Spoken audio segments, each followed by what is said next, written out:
Halo, selamat pagi Glenda. Selamat pagi Sobat Meriaset semua. Hari ini saya akan bahas sedikit mengenai Astra International. Next.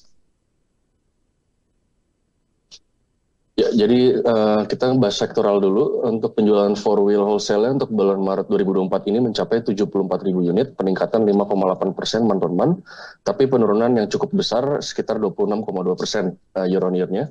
Untuk penjualan retail ada di angka 82.000 per unitnya, peningkatan yang cukup baik sekitar 16,8% month on month, tetapi jauh lebih lemah dibandingkan tahun lalu.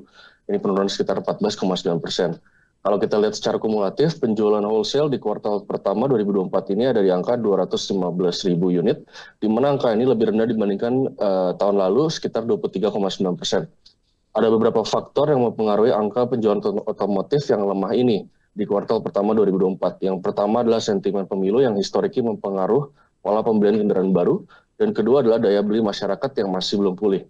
Biarpun adanya penurunan penjualan, kita melihat adanya peningkatan pangsa pasar four wheel untuk Astra yang meningkat menjadi 55,6% dibandingkan dengan 53,1% di tahun lalu. Kontributor utama dari penjualan Astra otomotif ini adalah dari Toyota dan Daihatsu yang masih berkontribusi sekitar 30,5% dan 21,4% dari total pangsa pasar four wheel di Indonesia.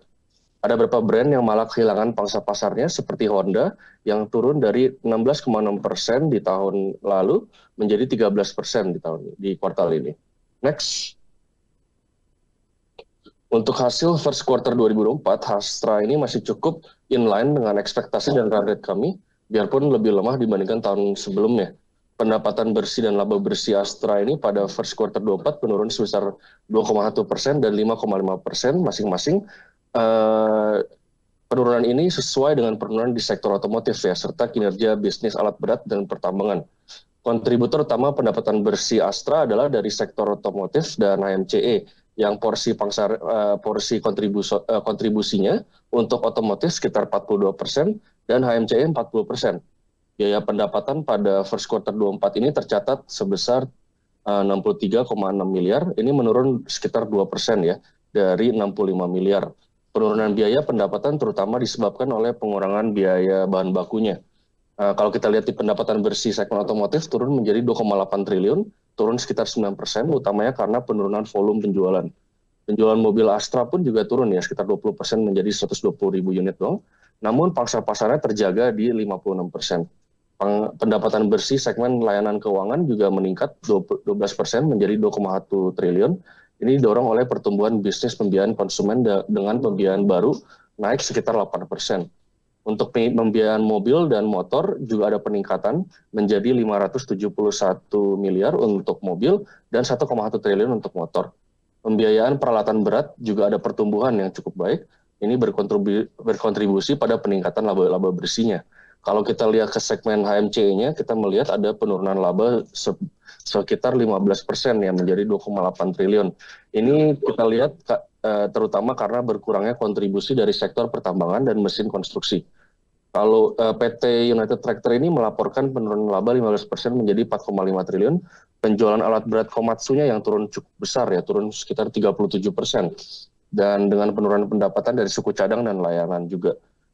Segmen-segmen lainnya seperti agriculture bisnisnya mereka mencatat kinerja keuangan yang relatifly bervariatif. Kalau kita lihat di agriculture meningkat sekitar 3%.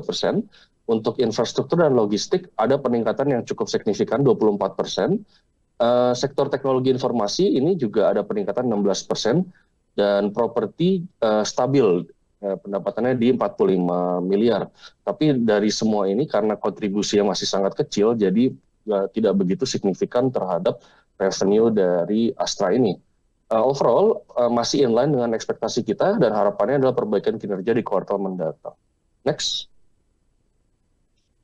Untuk update sedikit tentang United Tractor ini melaporkan penurunan pendapatan bersih menjadi 32,4 triliun, turun 7% year on year pada first quarter 2024. Ini terutama disebabkan oleh buruknya kinerja pada segmen mesin konstruksi dan pertambangan batubara.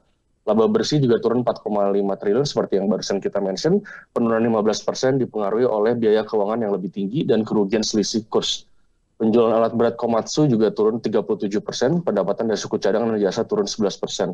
Pendapatan segmen kontraktor penambangan naik menjadi 13,3 triliun. Ini didorong oleh peningkatan signifikan dalam pemindahan lapisan penutup dan juga produksi batu baranya. Penjualan segmen pertambangan batu baranya ada peningkatan yang cukup surprising, yaitu sekitar 33%. Namun pendapatannya tetap ada penurunan 21% karena penurunan harga dari batu bara ya. Segmen pertambangan emas dan mineral lainnya mengalami peningkatan pendapatan sekitar 8%. Overall kalau kita lihat, United Tractor juga ada melakukan ekspansi melalui PT Energia Prima Nusantara dengan mengakuisisi saham PT Supreme Energy Sriwijaya dan meningkatkan kepemilikannya menjadi 32,7%. Overall, result dari United Tractor ini better than anticipated terhadap konsensus ya. Jadi kita berharap ini result akan terus berlanjut ke kuartal ke depannya. Next. Di tengah penjualan kendaraan mobil 4 yang mengecewakan, kita melihat ada penjualan kendaraan mobil listrik, BEV dan HEV yang menjadi titik terangnya ya. Kita lihat kalau BEV ini peningkatannya 230%, cukup tinggi, menjadi 5.900 unit dari 1.796 unit. Ini menyumbang sekitar 2,75% dari total penjualan mobil di kuartal pertama 2024. Tapi yang agak mengkhawatirkan adalah penjualan model-model BEV ini yang terjual tidak ada yang melebihi dari 1.000 unit. Dan ini dibandingkan tahun lalu beberapa model-model ada melewati 1.000 unit. Kita melihat penjualan yang lebih kecil ini dikarenakan adanya banyak pilihan BEV di Indonesia ya tahun ini dibandingkan tahun-tahun sebelumnya. Dengan demikian penjualan pun juga terbagi rata. Kalau kita lihat ke penjualan HEV, ini ada peningkatan signifikan sebesar 106% mencapai 13.000 unit. Dan ini menyumbang 6,15% dari total penjualan mobil. Pada Maret 2024, ini yang menjadi mobil yang terjual paling banyak ya adalah mobil Toyota Innova Zenix ya, sekitar 1.800 unit. Dan ada produsen-produsen lain juga ada di top 10, tapi majority ada di kalangan Astra ya. Next. Ya kita lihat ada satu tren yang sedang terjadi secara global, yaitu pertumbuhan BEV yang ada perlambatannya dan penjualan hybrid yang malah cukup pesat. Salah satu alasannya penjelasannya adalah kendaraan BEV ini dijelaskan oleh konsep teknologi adoption life cycle. Jadi adopsi BEV secara global mengalami kesulitan dalam melewati chasm atau yang kita lihat sebagai tantangan untuk teknologi bisa melompat ke mainstream market. Yang kita lihat adanya tren penurunan registrasi mobil BEV juga di chart yang kanan. Di Eropa dengan rata-rata penjualan turun sekitar 11% untuk BEV, tapi yang menarik adalah dari HEV sebaliknya ada pertumbuhan 2%, biarpun penjualan mobil global secara keseluruhan ada cukup lemah. Di Amerika juga kita melihat ada secara inventory days pun mobil EV dan internal combustion engine membutuhkan waktu yang cukup lama, sekitar 70-an hari untuk dijual dari dealer. Tapi kalau kita lihat dibandingkan dengan mobil hybrid, angkanya jauh lebih rendah di 50 hari doang. Dengan demikian kita melihat adanya tren baru di global, yaitu peningkatan penjualan HEV dibandingkan BEV. Kami melihat bahwa orang-orang ingin membeli mobil EV yaitu di early market people doang ya. Dan orang-orang tersebut sudah membeli EV. Dengan demikian kita juga melihat tidak ada cukup dorongan untuk membuat mainstream market ingin membeli mobil EV karena juga masih banyak hambatannya. Kita melihat adanya perlambatan pertumbuhan penjualan mobil EV di luar Indonesia dan menurut kami alternatif lain bagi orang-orang mainstream yang ingin juga mencoba mobil listrik, mereka ada tendensi untuk cenderung untuk mencoba mobil-mobil yang di tengah-tengah, yaitu seperti mobil hybrid. Teknologi hybrid ini masih jauh lebih dapat diterima oleh mainstream market karena memiliki balance yang cukup untuk internal combustion engine dan juga baterai EV. Next. Nah, sekarang kalau kita melihat trennya ke Indonesia, ini kita juga melihat tren ini kemungkinan besar akan terbawa ke Indonesia juga. Walaupun penjualan mobil EV sekarang lagi cukup pesat dan cepat, kami merasa setelah total addressable market bagi pembeli EV sudah tercapai, akan ada perlambatan penjualan mobil EV di Indonesia. Kita juga melihat adoption rate kendaraan di Indonesia juga sangat kecil ya, dibandingkan negara tetangga lain, biarpun populasi kami yang cukup besar. Namun kita harus mengakui bahwa pada akhirnya BEV ini akan mengambil alih industri otomotif sebagai bentuk transportasi yang tidak merusak lingkungan. Namun kami merasa bahwa hal ini masih akan memakan waktu sebelum dapat masuki pasar mainstream. Masih dibutuhkan bisa dibilang lebih banyak infrastruktur lagi untuk mendukung pengembangan kendaraan listriknya ya, serta insentif untuk mendorong masyarakat untuk membeli kendaraan listrik.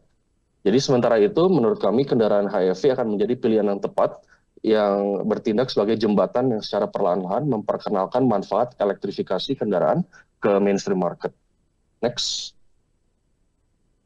Jadi untuk outlook kita melihat Gaikindo targetan penjualan mobil 1,1 juta unit pada tahun 2024. Namun menurut kami target ini terlalu agresif dikarenakan kondisi perekonomian yang kurang begitu kondusif.